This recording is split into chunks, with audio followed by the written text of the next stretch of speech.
The galaxy whispered his name with terror. Among the Deathworlders, humans were already a nightmare, but this one was a ghost in their history, a name spoken with dread. Baba Yaga. Not a man, not a soldier, but a shadow that killed without sound, without mercy, and without leaving traces. Entire fleets claimed to have chased him, only to vanish into silence. Battles that should have been victories ended with hollow transmissions and lifeless hulks adrift in the void. He was not aligned with Earth's military, not bound by any known organization. He existed on the edges, surfacing only to remind the galaxy why humans were the one species no sane predator would pursue. But the Galactic High Council had grown desperate. Humanity's influence was spreading, their adaptability reshaping the balance of power. The Council believed that removing this ghost would shatter the legend and weaken the growing fear that shielded humanity's expansion. The decision was made in secret. They would send the Eviscerators. The Eviscerators were the galaxy's apex hunters, chosen from species that thrived on inhospitable worlds, evolved for pursuit, extermination, and biological perfection. They weren't bounty hunters or soldiers. They were executioners, bred for the impossible.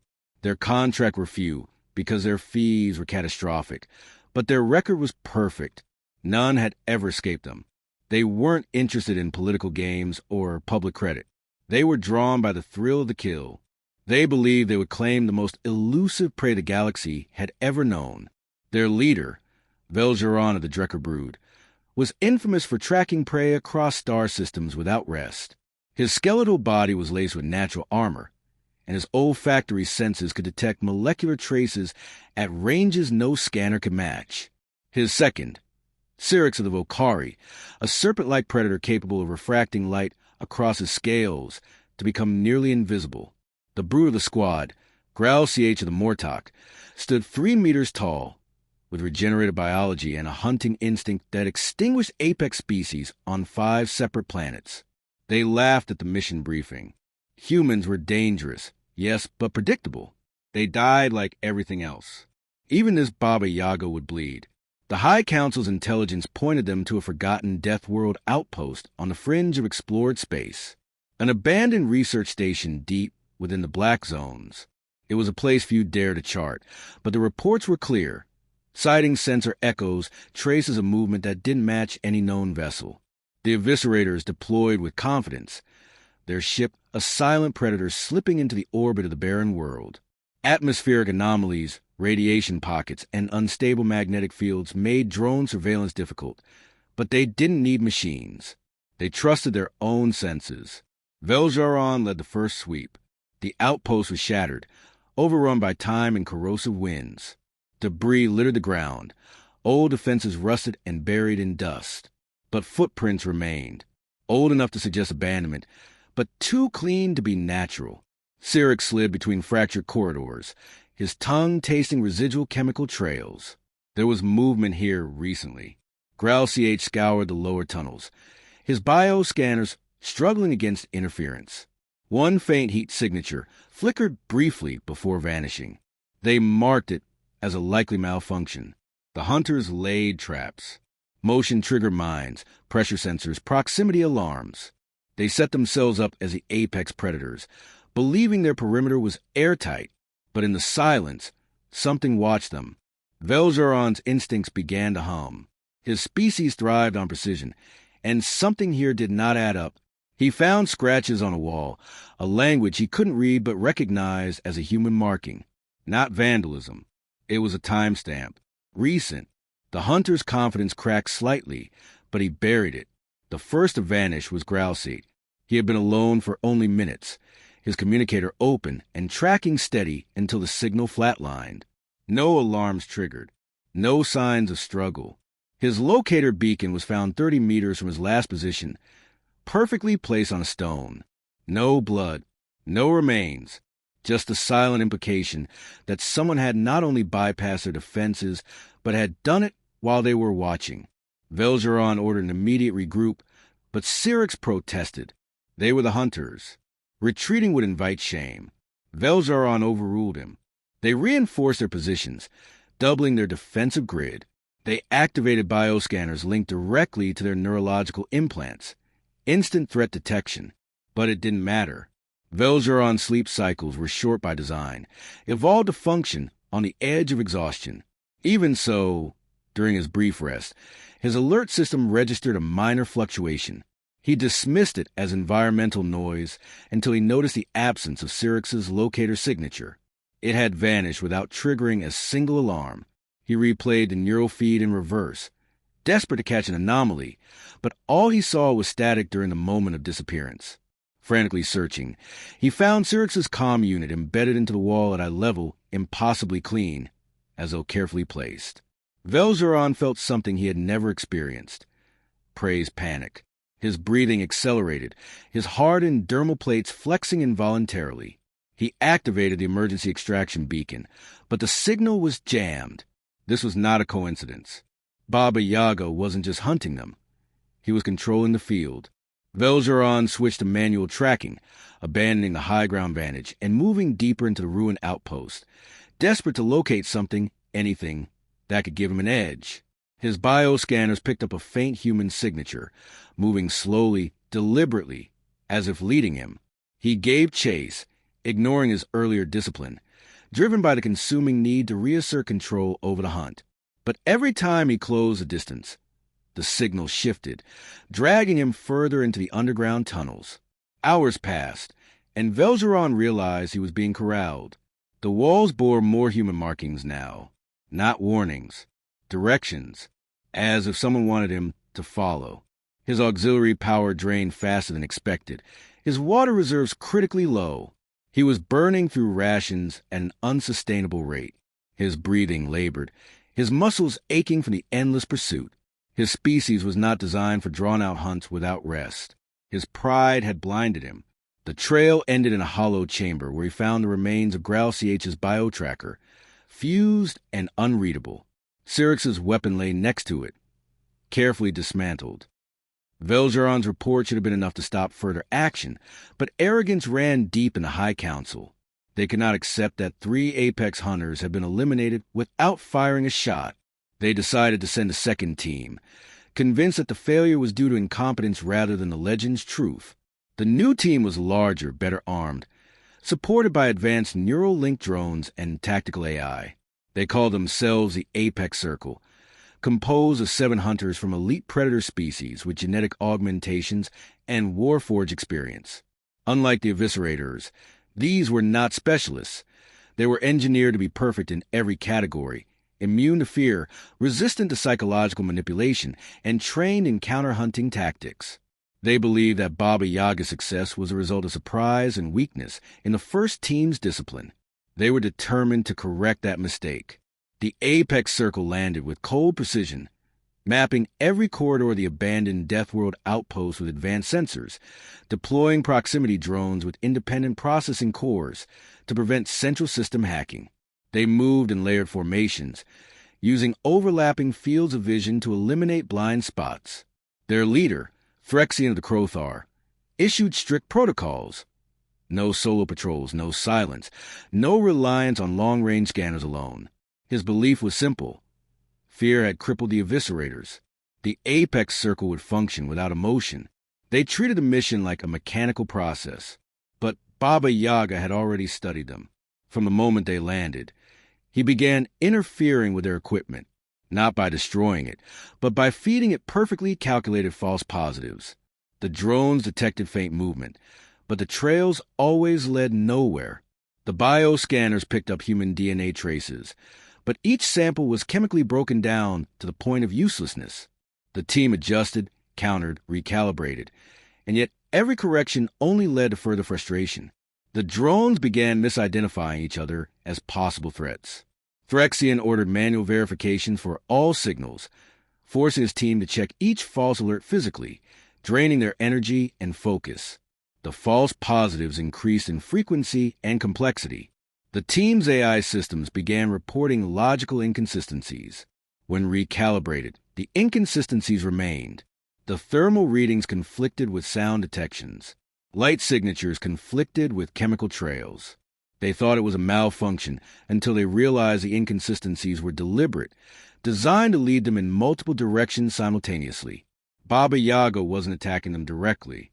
He was burning their time, exhausting their stamina, eroding their trust in their own systems.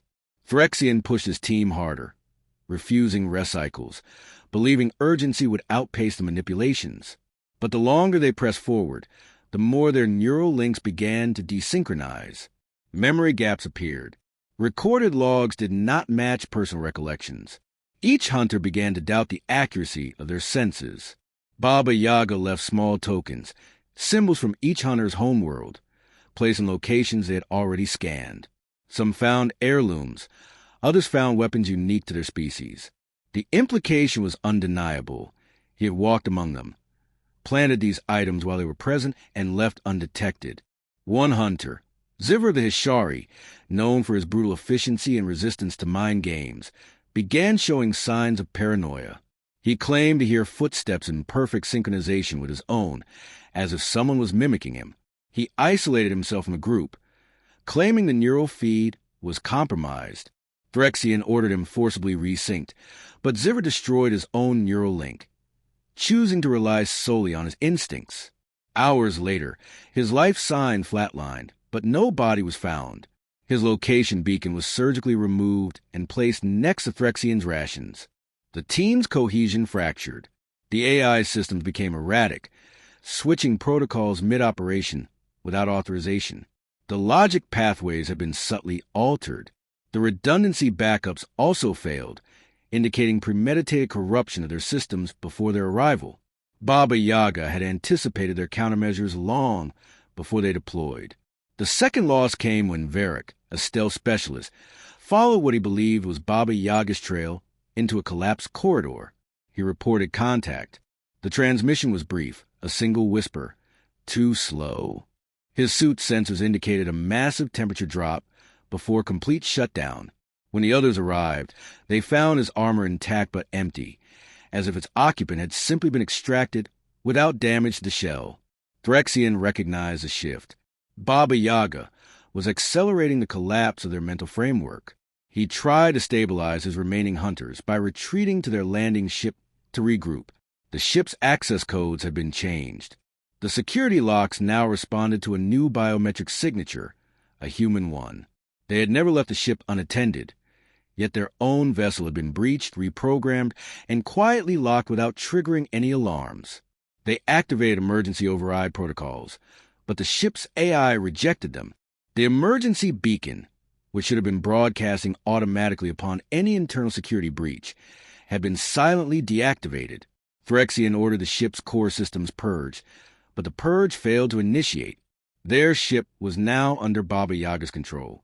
With their exit sealed, they fortified the central complex, setting overlapping kill zones and automated turret grids. They created artificial choke points, ensuring any breach would trigger instant suppression fire. They monitored the perimeter with high-frequency resonance fields capable of detecting molecular disturbances. But Baba Yaga bypassed them again. The resonance fields began flickering, not from outside movement, but from deliberate internal oscillations. The fields were destabilized using the team's own comm frequencies, creating artificial blind spots. The suppression grid shut down section by section, not through sabotage, but through the team's own control interfaces, manipulated from somewhere inside their command network. Another hunter, Brask of the Ultherax, attempted to manually override the systems by entering the primary maintenance shafts. His body was later found with no visible injuries. Positioned sitting upright against the system's core, his eyes removed with surgical precision, his weapon untouched by his side. The security feeds for the maintenance shaft were corrupted. No visual record of his death existed. The remaining hunters lost the ability to track time accurately. Their neural implants began feeding them distorted memory loops. They would patrol one corridor only to realize they had walked it before, without recalling repetition. Their biological rhythms faltered. Hunger, thirst, fatigue, all blurred as they became prisoners of their own perceptions. Let's start with the event that set this entire saga in motion: Jaxer's escape from the Death World outpost. The High Council's investigation was exhaustive, yet they kept circling back to the same conclusion: this was no accident. What do we know about the forces at play here? Absolutely.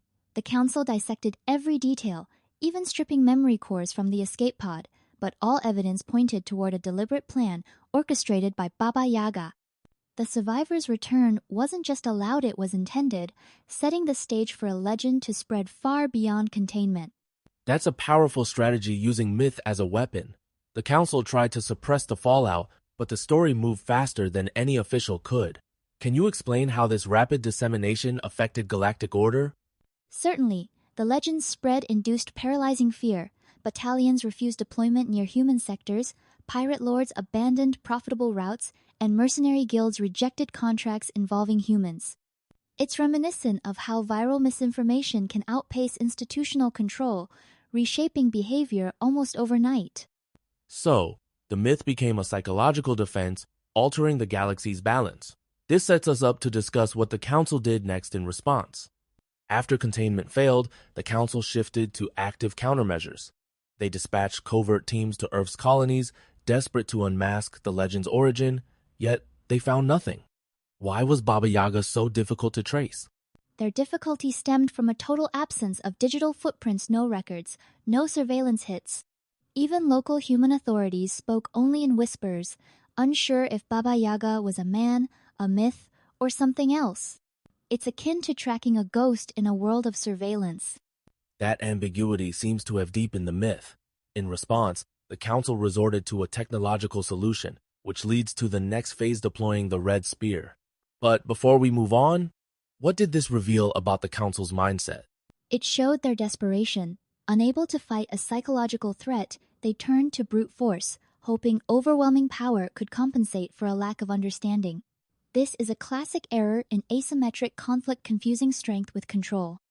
Let's delve into the Red Spear, the Council's AI-guided dreadnought. Designed to be immune to psychological manipulation, it was a warship without weaknesses, at least on paper. What was innovative about this warship? The Red Spear was entirely autonomous, with no crew or biological vulnerabilities. Its command protocols were supposedly immutable, isolating it from external tampering. In theory, this should have made it invulnerable to the very kind of infiltration Baba Yaga was known for. But as history shows, technological solutions often introduce new vulnerabilities. The Red Spear performed its mission, but then something unprecedented happened. How did its fate shift the narrative? Its sudden silence transmissions ceased, propulsion stalled, and the AI core vanished was chilling. Recovery teams found the ship intact, but its systems overwritten with a taunting message. This exposed that the myth's reach extended into digital realms, upending the Council's assumptions. Let's examine how the Red Spear was compromised. The AI had been supplanted by a command that should have been impossible to forge. What does this reveal about the sophistication of Baba Yaga's approach? It demonstrates premeditation and mastery over both Council encryption and AI architecture. The fact that the AI obeyed an untraceable, top-tier command suggests Baba Yaga had access to the Council's most secure layers, possibly before the ship was even launched. It's like a hacker gaining root access before a computer is even powered on. The psychological impact of this event can't be overstated. Not only was their superweapon neutralized, but the Council realized the enemy had already infiltrated their most secure systems. How did this realization affect subsequent Council actions? It triggered widespread panic and infighting.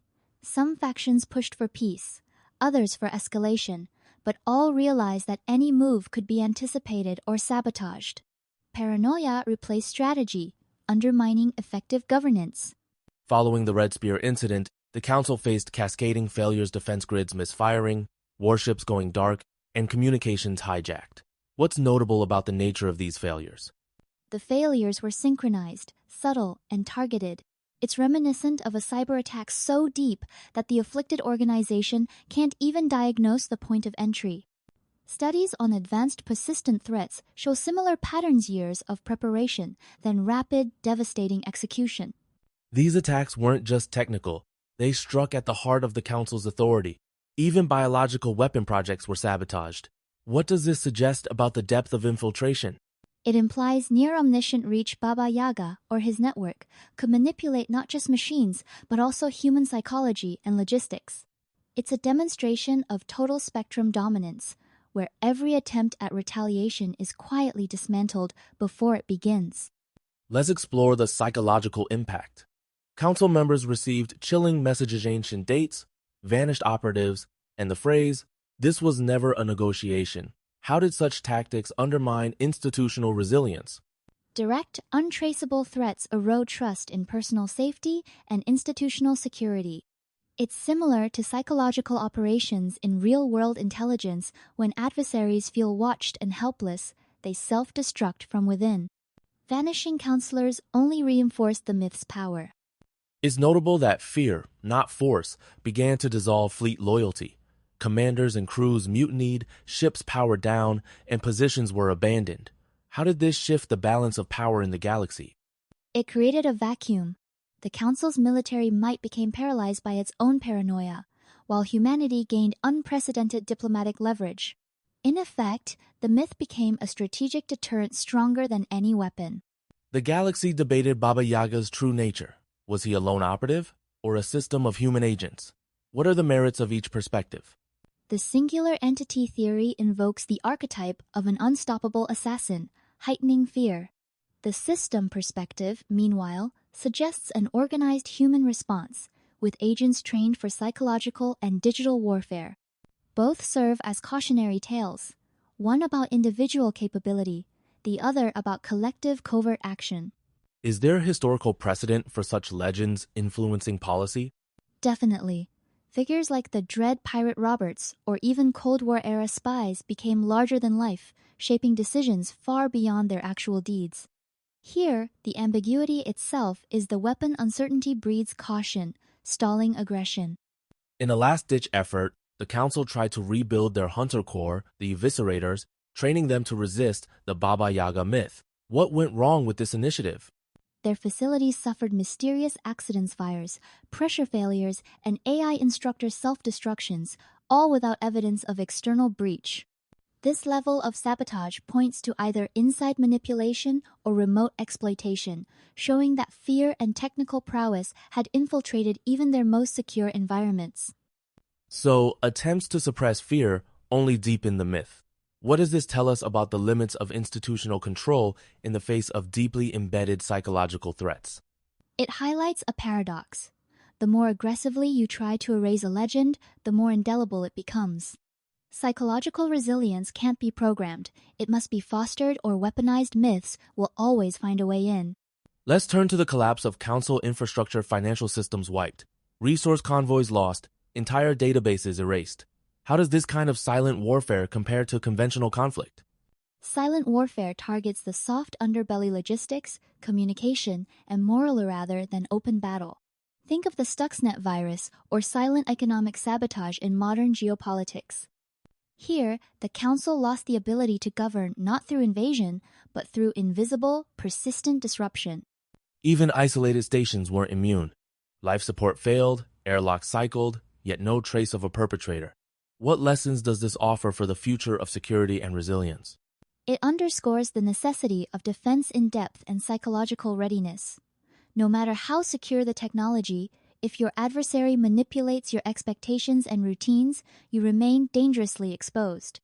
With the Council dissolved and no official war declared, Baba Yaga's legacy became a galactic constant. How did this myth reshape interstellar relations and daily life? The legend became an ecosystemperits rerouted, warlords disbanded attacks, and children whispered stories of the silent hunter. Even navigation charts displayed warnings. The mere possibility of Baba Yaga's presence was enough to enforce peace, far more efficiently than fleets or treaties ever could. So the myth outlived the institutions it destroyed. What broader message does this story send about power, fear, and deterrence in advanced civilizations? It demonstrates that true power may lie not in overwhelming force, but in the capacity to shape perception and expectation. When the cost of aggression becomes existentially uncertain, rational actors choose caution. Baba Yaga's myth became the invisible border no one would dare cross.